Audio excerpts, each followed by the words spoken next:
नमस्कार दोस्तों, जय श्री महाकाल।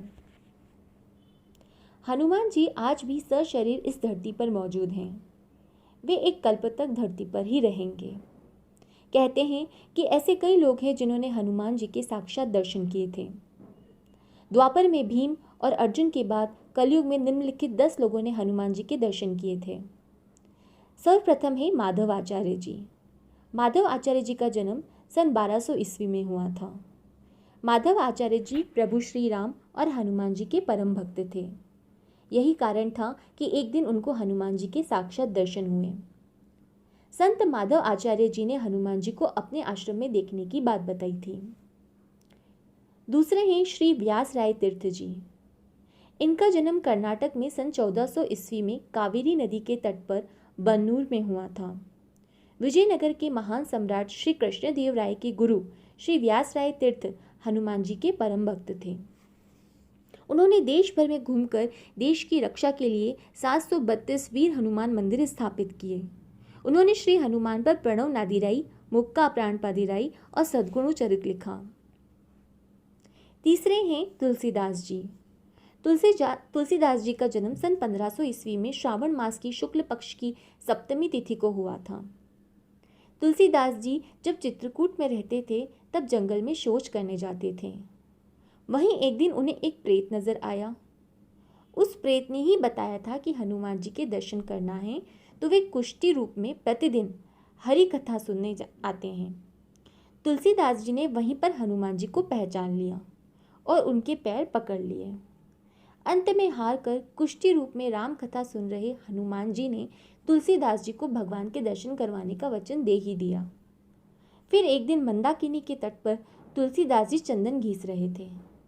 भगवान बालक रूप में आकर उनसे चंदन मांग मांग कर लगा रहे थे। तब हनुमान जी ने तोता बनकर यह दोहा पढ़ा। चित्रकूट के घाट पे भई संतनी भीर, तुलसीदास चंदन घिसे तिलक देत रघुवीर। इस प्रकार तुलसीदास जी को श्री राम जी का दर्शन हो गया। चौथे नंबर पे हैं राघवेंद्र स्वामी। सन 1500 में जन्मे राम भक्त राघवेंद्र स्वामी माधव समुदाय के एक गुरु के रूप में प्रतिष्ठित हैं। उनके जीवन से अनेक चमत्कारिक घटनाएं जुड़ी हैं। उनके बारे में यह भी कहा जाता है कि उन्होंने भी हनुमान जी के साक्षात दर्शन किए। वे भी हनुमान जी के परम भक्त थे। उन्होंने सन 1600 ईस्वी में मंत्रालयम में तुंगभद्रा नदी के तट पर जीवा समाधि में प्रवेश किया। 5वें नंबर पे ही भद्राचल रामदास।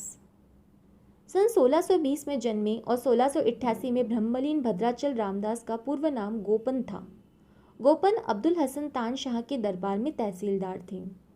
उन्होंने एक महिला के स्वप्न के आधार पर भद्रगिरी पर्वत से राम की मूर्तियां मिली। तब उन्होंने खम्माम जिले के भद्राचलम में गोदावरी नदी के बाएं किनारे पर उक्त मूर्ति की स्थापना कर एक भव्य मंदिर बना दिया। बाद में जब बादशाह अब्दुल हसन तान शाह को यह पता चला कि गोपन ने शाही खजाने से धन का उपयोग किया है तो उन्होंने उसे पकड़वाकर गोलकुंडा की एक अंधेरी जेल में डाल दिया। एकांत में भी भगवान राम और हनुमान के प्रति गोपन की भक्ति निर्विवाद थी। ऐसा माना जाता है कि उनकी प्रार्थनाओं का जवाब जल्दी ही मिल गया और उन्होंने हनुमान जी के दर्शन कर लिए। छठे नंबर पे है समर्थ रामदास। समर्थ स्वामी रामदास का जन्म रामनवमी सन 1600 में गोदा तट के निकट ग्राम जाम्ब में हुआ। वे हनुमान जी के परम भक्त और छत्रपति शिवाजी के गुरु थे। महाराष्ट्र में उन्होंने राम भक्ति के साथ हनुमान भक्ति का भी प्रचार किया। हनुमान मंदिरों के साथ उन्होंने अखाड़े बनाकर महाराष्ट्र के सैनिकीकरण की नींव रखी, जो राज्य स्थापना में बदली। कहते हैं कि उन्होंने भी अपने जीवन काल में एक दिन हनुमान जी को देखा। 1608 से 1681 को समर्थ रामदास जी ने देह का त्याग कर दिया। 7वें नंबर पे है संत त्यागराज। सन 1700 में जन्मे और 1800 में ब्रह्मलीन संत त्यागराज श्री राम और हनुमान जी के परम भक्त थे।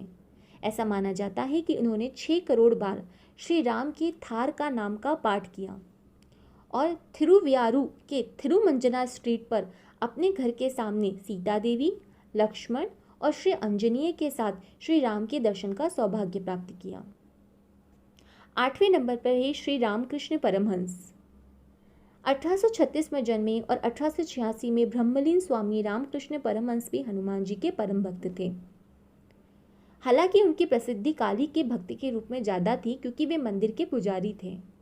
कहते हैं कि श्री रामकृष्ण परमहंस ने हनुमान जी की भक्ति इस चरमता के साथ की कि उन उक्त भक्ति के चलते ही उनकी रीढ़ में से लगभग एक पूंछ निकलने लगी थी।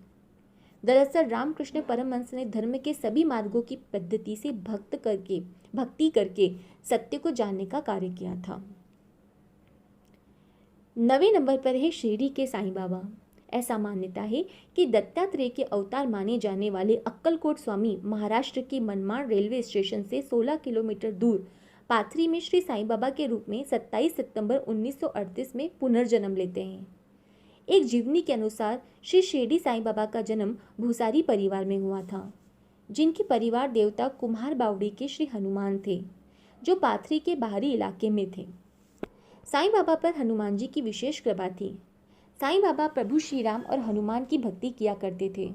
उन्होंने अपने अंतिम समय में राम विजय प्रकरण सुना कि शिरडी के साईं बाबा हनुमान जी के परम भक्त थे।